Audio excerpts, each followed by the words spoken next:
my website, rsvp65.com.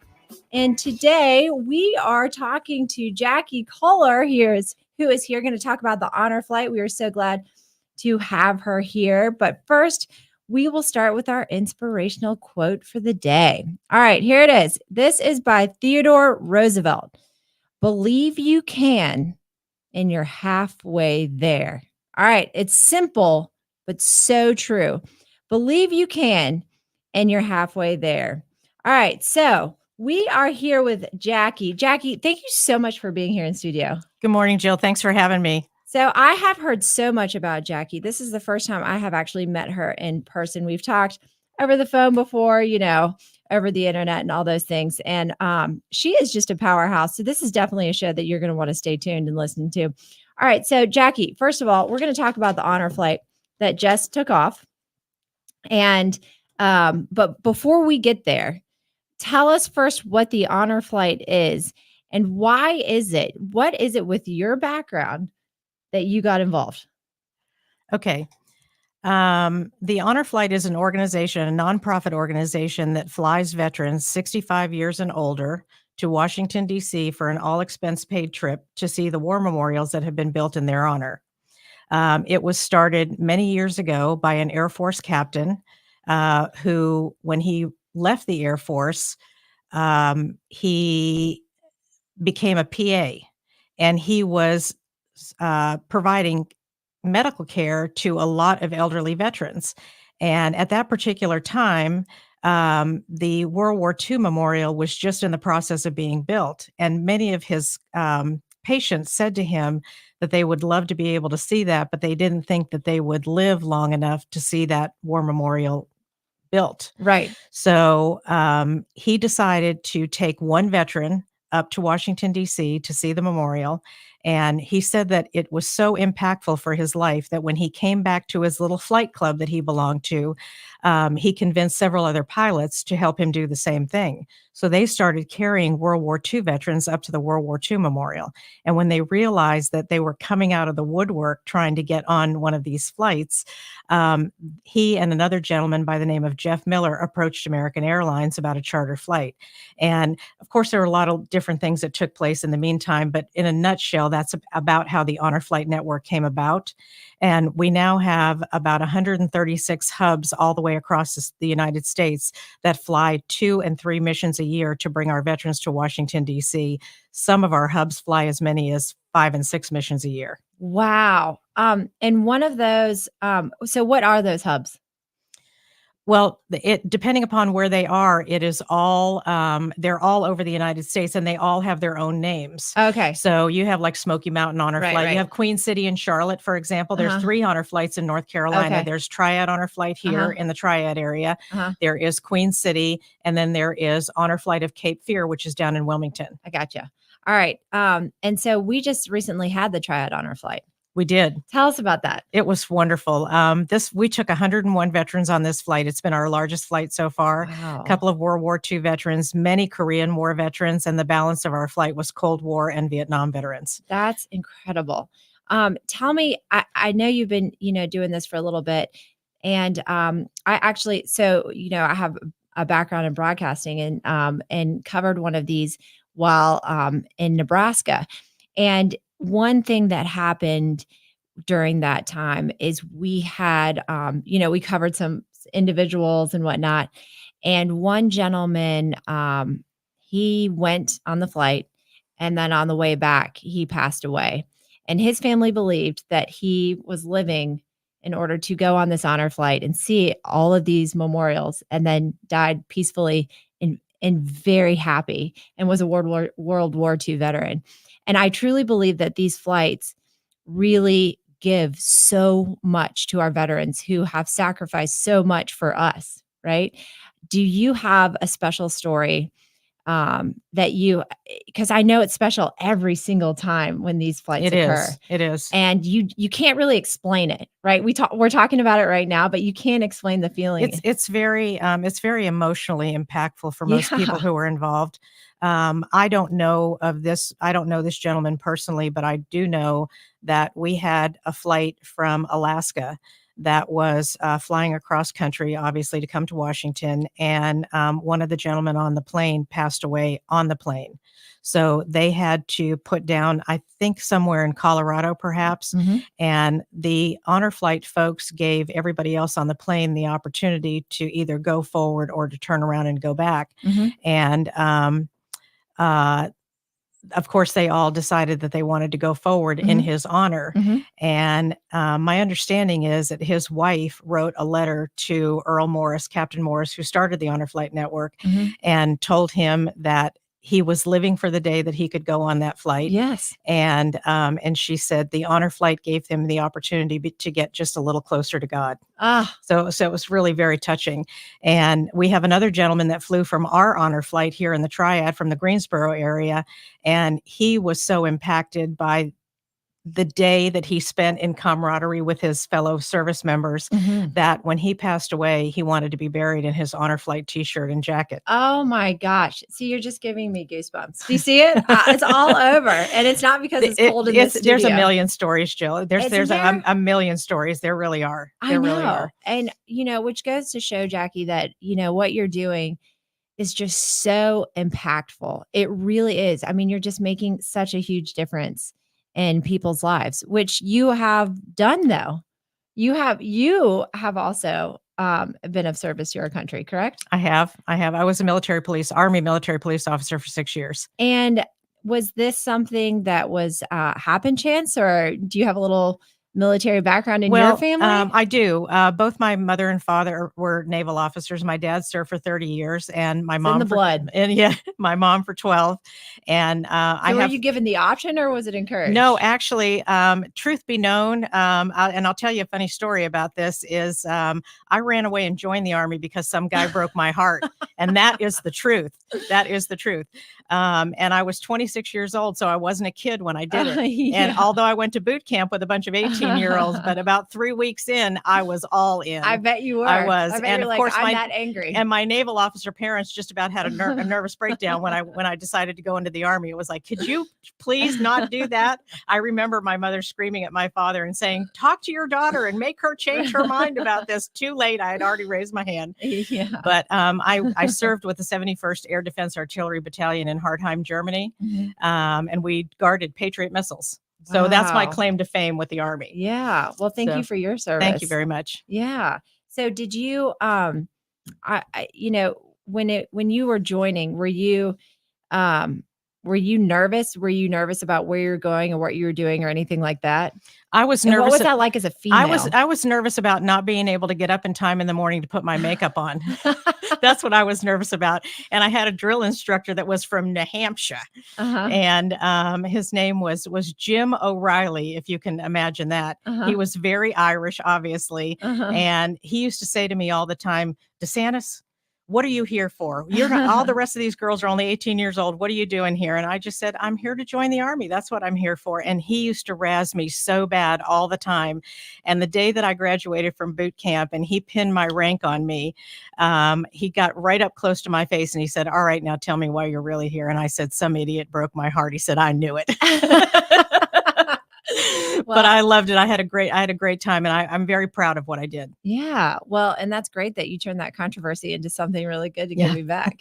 Yeah. So tell us a little bit too about, after you got out, did you continue to serve when you came back, or what happened afterwards? Well, I always tried to stay involved in some volunteer work with any kind of military organizations that would have me, because I just felt such an affinity to that. I also have two brothers that were in the military as well, one in the Air Force and one in the Army, who was a broadcaster.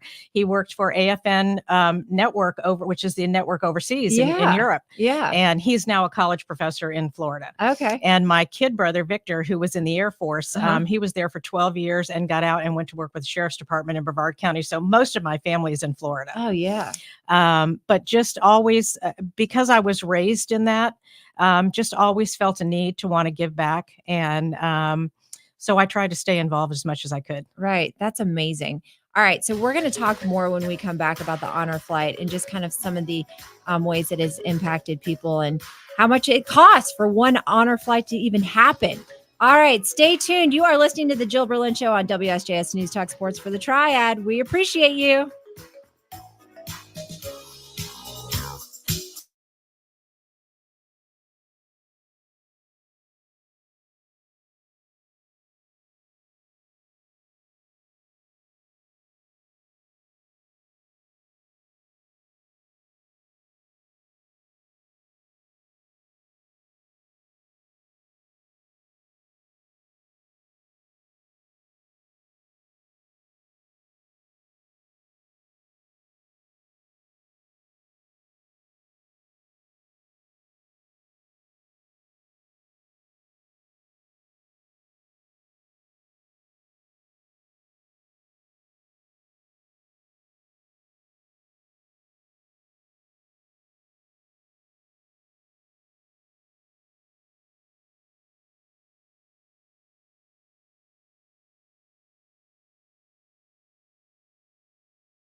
heard over the air or online at WSJS.com. You can also email me. Jill at RSVP65.com is my email. Again, Jill at RSVP65.com. And I am your local health insurance broker. But right now, we are in our Jill's Hero segment of the show, which is my favorite part because I love to talk about other folks and introduce you to them. And we are talking with Jackie Kohler, who helps with the veterans fly on the Triad Honor Flight. And it is just such a special program. So, Jackie, something that we were talking about is how much does it cost for one veteran to fly on one of these honor flights?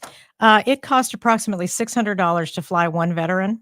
And the way that we raise those funds is through a lot of different, very intensive fundraising events that happen during the year. And just to give you an idea, just for the charter flight alone is about $140,000, $150,000 just for the flight. Jeez. So in addition to that, we have all of our ancillary support. We have our vendors who provide food for us while we're on the flight. Everything that is involved in putting that flight together, the bus transportation. Once we fly into Reagan Airport, we break down into 4 luxury buses, and that's how we bring our veterans through the mall area of Washington, D.C. to see all of the war memorials. So it's quite an enormous cost, and it's an all volunteer organization. There is not a paid person on our staff, and we single-handedly raise the money to do those flights twice a year. That's only twice a year? Only twice a year. That's incredible. Yeah, it's a lot of money. It's a lot of you money. You must have great events. We do. We have huge fundraisers, and people come out in droves to participate with us. So it's very, very cool. So is that something, if people are out there listening and they're thinking this is amazing, I want to get involved, what would you tell them? I would tell them that they could go to our website, which is triadhonorflight.org. And there's a button on there that you can actually click that says donate, and you can make a donation right online through our website. And every penny counts. Every penny counts. All right. So we'll make sure we keep talking about that website. And then this is the why.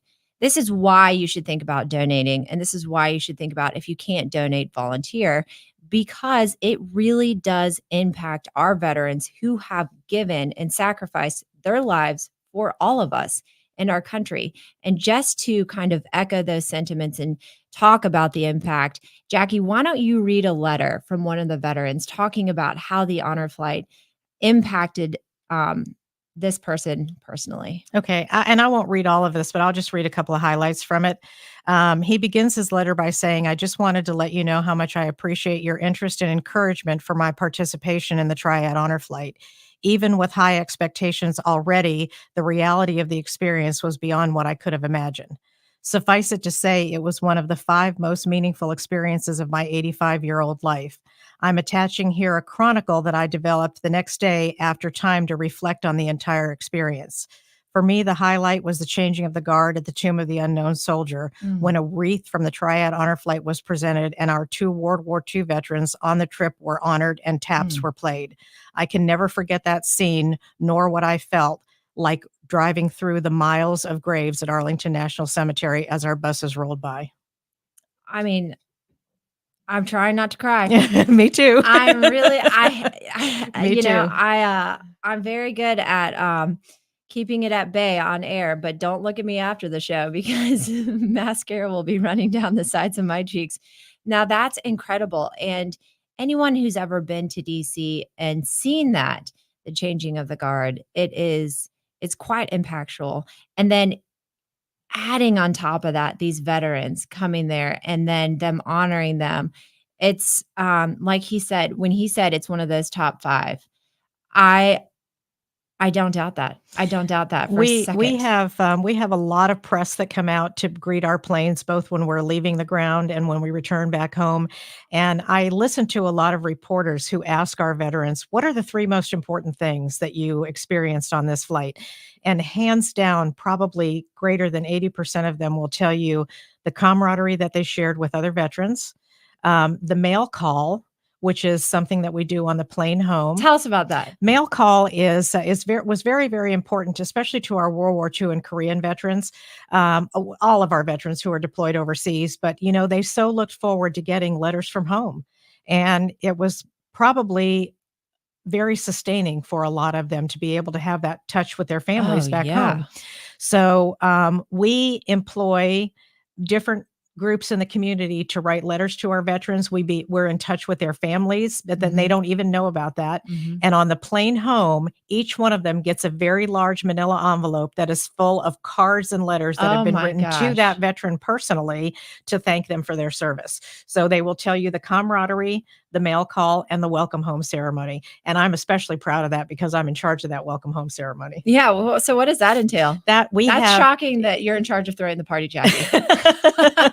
Well, I did fly. I did fly a couple times. I was a bus captain, and they took that job away from me because I lost a veteran between World War II and Vietnam. Not, I mean, lost him physically. He Uh-huh. forgot to get back on my bus. But in any event, um, Did you find him? we did find him. Oh, good. Where But was he? he had gotten off the bus after we had boarded from the World War II memorial, and we were headed to Vietnam. Uh-huh. And they all come on the front of the bus, and I had to check them off on my roster. Right. Well, there's an exit off the back of the bus also where the restrooms are. And he got off the back of the bus to go to the restroom and never told anybody that he was coming. So that was a little funny. But I remember that feeling of horror too, because I thought, oh, everything on my bus is going to be picture perfect. Oh, I was so embarrassed. And of course, my crew has never let me live that down. Yeah, she's the one that lost a She's veteran. the one. Yeah, But which is funny because you are so organized. oh my gosh, The irony. it was. I forgot what I was even saying. Went out of my brain. Um, The welcome home the party. welcome home party. Yes, we have. It has grown over the past couple years. Uh-huh. With each flight, it seems that we have more and more people that come out to the airport to welcome these veterans home. So we have people like VFW Honor Guards, the Patriot Guard riders, the American Legion riders. We have cheerleaders from different high schools. We have ROTC groups that come out and hoist the flag so our veterans can walk under the flag and touch the flag Uh-huh. as they're leaving the airport in the morning. Uh-huh. And just we have some entertainment for them. We have bagpipers that bring them in from the terminal into the gate area, or from That's the gate area into the terminal on the amazing. way back, and just scores and scores of people that are there to welcome them home. And I'll tell you that probably the people who show up the most are the Vietnam veterans. Really? And I think it's because they didn't get the welcome home Yes. that they should have received. Yes. You know, we told our Vietnam veterans to not even come home from Vietnam in their Yes. uniforms because, you know, it was not a good time in our history. So we see hundreds of Vietnam veterans that come out to welcome these home. That's incredible. Yeah. So I have I've been in news for a bit, and then I also work with Medicare clients, and so I work with Vietnam veterans, and I make sure to tell them, I'm sorry what you went through, and I am so grateful for your service. Yeah. And How could you still to not this be? day, Yep. they're appreciative of that. All right, we are going to keep Jackie around because we just don't ever want her to leave. All right, we are going to talk a little bit more about how you can get more involved in just about the Triad Honor Flight in general. Stay tuned. You are listening to the Jill Berlin Show on WSJS News Talk Sports for the Triad.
Jeffrey Griffin with Triad Today on WSJS.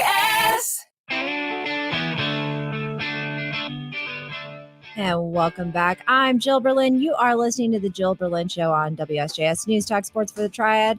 If you're new to the show, I'm your licensed health insurance broker, and you can email me, Jill at rsvp65.com. And we are talking about the Triad Honor Flight that just took off here in Greensboro, actually, but same thing, basically. It's in the Triad. The Triad Honor Flight, you can find out more information, triadhonorflight.org. Again, triadhonorflight.org. Jackie Kohler is here. We're talking about this, and she is very involved with the Triad Honor Flight and helping these veterans. So, Jackie, tell us a little bit about how do these veterans actually apply to be one of those folks who fly on the Triad Honor Flight? Okay, most of our veterans apply online at our website, and there's a little spot at the top of the page. They click a button that says apply, and a drop-down screen comes down and says, you want to apply as a veteran or you want to apply as a guardian, and we can talk about that too. The veteran just literally fills in his information online, hits a submit button, and it comes to us and gets migrated into a database. And the way that we choose, and they have to be 65 years of older or older. They have to be honorably discharged. And how do you know if they're choosing guardian or which one? Well, we do have, if we have a veteran that wants to apply and they're under 65 years of age, if they're in pretty good shape physically, we can pair them up with one of our veterans. Each veteran flies with a guardian. So that's kind of like a buddy that stays with them all day long, make sure that they get from point A to point B, they get their lunch, they get whatever they need during the course of the day.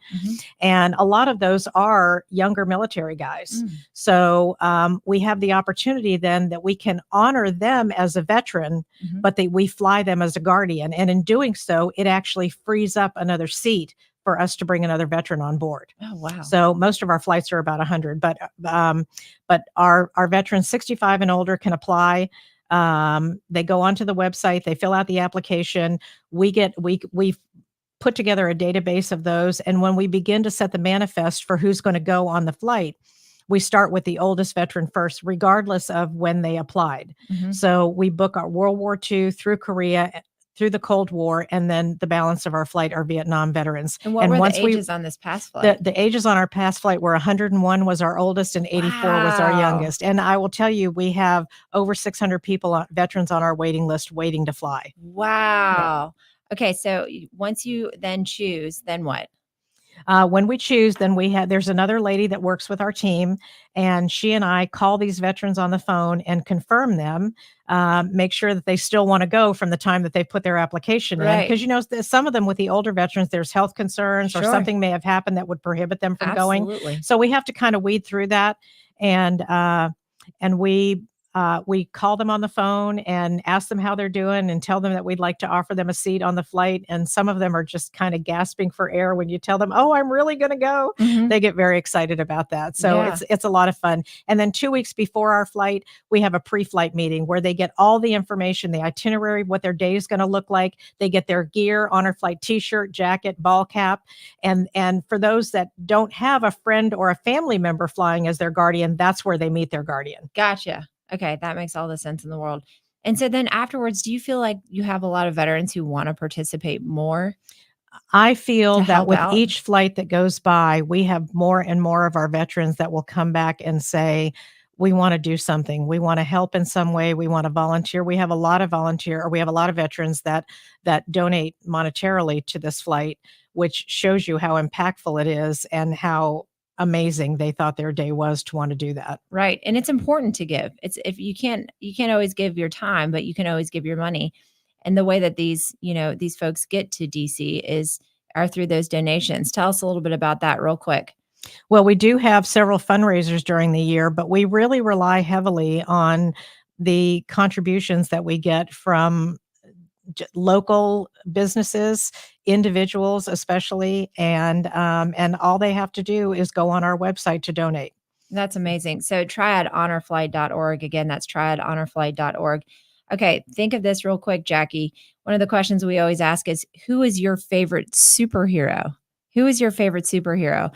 And let me just tell you something about Jackie real quick. She is just she's a fireball. You know, you get people on air sometimes and they're fun to talk to, and then they get off air and it's like a light switch. They just change personalities.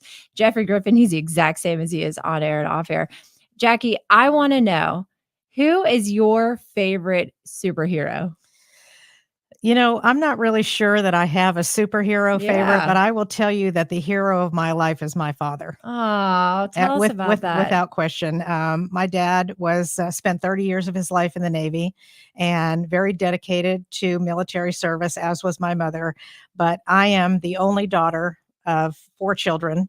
And what was that like? It was that sounds like a brutal household. Well, I was always large and in charge, though, because I was the oldest, so I kind of beat my younger brothers into submission most of the time. But I was definitely dad's girl, and I remember very fondly memories of being able to go and spend the day with him at his office in the Pentagon, and flirting with the Marine guards that were outside the door who didn't want to let me in. But yeah, my father was very large in my life, and I lost him in 2012. And I just kind of feel like a switch went off when that happened. But yeah, so no superheroes, but definitely my dad. Oh, well, and we're grateful for his service as well. And what was that like as a kid, just kind of moving around so much? I actually found it to be pretty exciting. Yeah. I lived probably about 18 years of my life outside the United States. Wow. My dad was flag secretary to a Navy admiral for many years, and that admiral got a set of orders every 2 years. So when he went, we went. Yeah. And lived in a lot of different countries in Europe. Lived in Alaska. I was there in 1964 when they had that big earthquake. You probably weren't even born yet. And but I found it to be very exciting. And when my father retired from the military, I know that my mom had this sense of, okay, what are we going to do now? What's next? And I kind of felt that way a little bit myself. But you develop a lot of friendships that you maintain over the years, because you have a tendency to get stationed with the same folks in the same areas time after time. Mm-hmm. So I enjoyed it. I think the only drawback to that was I come from a huge Italian family, and I didn't really grow up with that sense of immediate, my grandparents and my cousins, aunts and uncles, that sort of thing. Right. But the last year that my dad was alive, he lived with me, and I learned a great deal about my Italian family heritage, and I wouldn't have traded that for the world. Right. And so then also tell us a little bit, what was your favorite place to live? Do you have a favorite? I do have a favorite place, and that was Italy. Oh gosh, sure. I am dying to go to Italy. Yeah, I loved Italy. What was it? Tell me, what was it? It was beautiful. Of course, it's my heritage. So, right. But we lived in Naples, and we had actually we actually got orders to Naples right after we were in Kodiak, Alaska. And I remember vividly my mom saying, "Sure, you brought me up here to Alaska, and we had a great big earthquake. Now you're going to take me to Italy, and Mount Vesuvius is going to erupt." And what was funny was that we lived in housing that belonged to the Italian nationals, but it was leased by the government.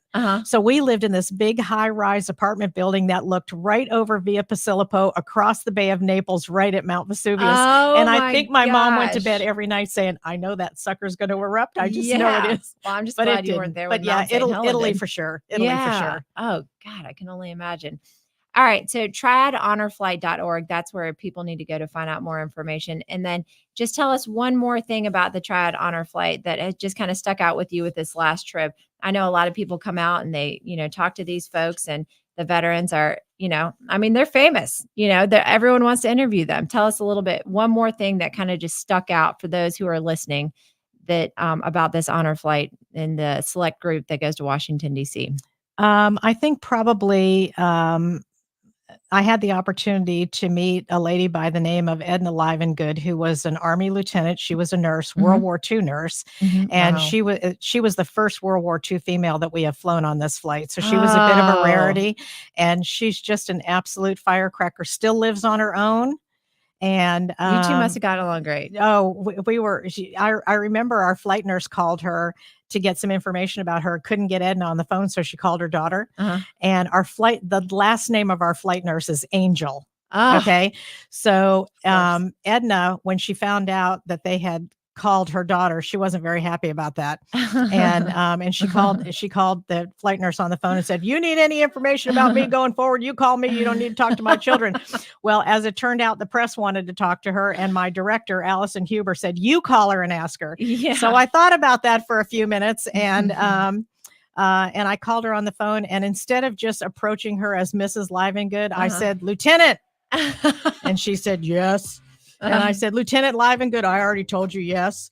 So anyway, long story short was we had a conversation about the press talking to her, and then I had to call her back a few days later to ask her if she would participate in laying and I bet she did. And she sure did. She said it was the honor of her life. We got to go. Triadhonorflight.org.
Good morning, it's Triad Today with Jeffrey Griffin. And welcome back. You are listening to the Jill Berlin Show on WSJS News Talk Sports for the Triad. And if you're new to the show, I'm your licensed health insurance broker. We have just a little bit of time left to give you some health insurance tips. It is just about time for open enrollment season. And we have all the plans here for folks who are 65 and older. And we finally got those on October 1st. These plans are approved by CMS, the federal entity that regulates Medicare. And so we cannot actually present these until CMS gives us the green light, which they have. And so just so you know, it is good to come and talk to me about what your plan is, just to make sure that it is still the right one for you, because a lot of these plans our MAPD plans are 1-year plans. And if you're on a supplement plan with also Part D coverage, you just want to make sure that that Part D coverage is still good for you and the supplement's still good for you. So always good to check in. You can email me, Jill at RSVP65, Jill at RSVP65.com. We can meet and talk and see if what you're doing is good for you. And if it is, stay where you're at. If it's not, we'll see what our options are. But let me talk about this Medicare Part D. Okay, this is the drugs. There's different stages. And no one wants to end up in the donut hole. Okay. And things are changing this year. The donut hole is different. And before, it used to be roughly $4,000 and some dollars when you entered the donut hole. But this year, it's higher. Okay. So the first stage is the deductible stage. If your plan has a deductible, you will pay the full negotiated price of your drugs until you've reached the deductible amount. All right. So your deductible does not apply to your covered insulin products and most adult Part D vaccines. All right. So that's good to know. All right. Next, you've got your initial coverage stage. Okay. The initial coverage stage is after you've met your deductible, your initial coverage stage begins, and you'll be in this stage until you and your plan have paid a total of $5,030 for your drugs. So that is something that is different this year. That's higher. So even if you're paying, let's just say you're paying $5 for your drugs, but your drugs are actually, cost $100, but you're getting that discount of $5. Well, that $100 is actually what's applied towards this initial coverage stage. So you actually meet it quicker than you think. All right. So then once you hit that, you're in the coverage gap stage. This stage is also known as the donut hole. Everyone likes donuts. No one likes to be in the donut hole. All right. So this is where you'll pay a percentage of the cost of your medications until your total out-of-pocket spending on prescription reaches $8,000. Okay. This is also different. This is higher. This is higher than last year. And during this stage, this is what happens. You end up paying more. And we get a lot of phone calls from folks, and they call all of a sudden and they want to know, why am I paying so much more for my drugs? And that's when you say to them, I'm so sorry, but you're in the donut hole. And then after you reach that $8,000, guess what? You hit the catastrophic stage, which probably at that point, after you've survived the donut hole, it feels a bit catastrophic. So the irony. Anyway, during this stage, your plan will pay the full cost of your covered Part D drugs. So drugs covered are covered, in various formularies. There's tiers. There's various tiers. Tier 1 is the preferred generic drugs. Tier 2, the generic drugs. Tier 3, is the preferred brand name and some generic drugs. And then tier 4 is the non-preferred. And tier 5 is the specialty drugs. So here's the deal. You want to make sure that your plan that you're on covers your drugs. And because there are different costs with different plans and how much you get coverage. There's also standard and preferred pharmacies. So you would think that if you just go to any old pharmacy, it's going to cost the same for any old drug. Well, not the case.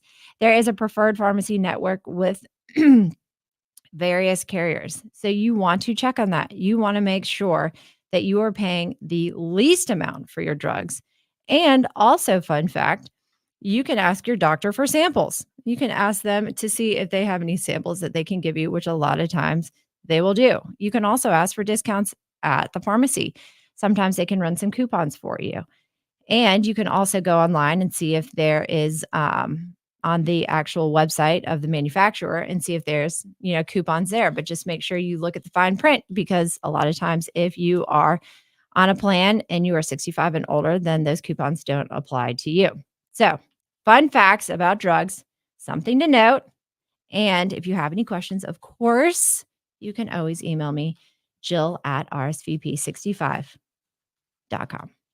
All right. So we are going to go back to that positive quote of the day. Do you remember what it was, Christian? Oh, I don't remember. I'm sorry. It was that impactful. I'm just kidding. Okay. All right. So this is really really quick and short. And I feel like there's actually been various versions of this. Um, and I wonder who coined the term first. But anyway, here it is. All right. Believe you can, and you're halfway there. And that was Theodore Roosevelt. Believe you can, and you're halfway there. Another one I've heard is if you believe it, you can achieve it. Have you ever heard that one, Christian? I have heard that one, yes. Yeah. So again, it's believe in yourself, essentially. I tell my kids that all the time. There's a lot of folks who will put you down. Don't be the first in line. You got to believe in yourself. How you talk to yourself in your head is very important. All right. If you missed parts of the show today, you can always watch the full episode on Facebook, Jill Berlin. You can also go on YouTube. You can also go on our website on WSJS. And I do want you to join us next week because we will have another guest on the Jill's Hero segment, and there will be more health insurance highlights and insights as well. And you can always contact me through my website, rsvp65.com. And you have been listening to the Jill Berlin Show on WSJS News Talk Sports for the Triad. Brian Kilmeade is coming up next. He is going to be filling you in on some more information here. That's exciting. And also, I got to tell you, Gray Brendel, who we always usually say at the end for Christian Snyder and Gray Brendel, I'm Jill Berlin. He was not here today, and he was missed. But for Christian Snyder and Gray Brendel, I am Jill Berlin. Until next week. Thanks for listening.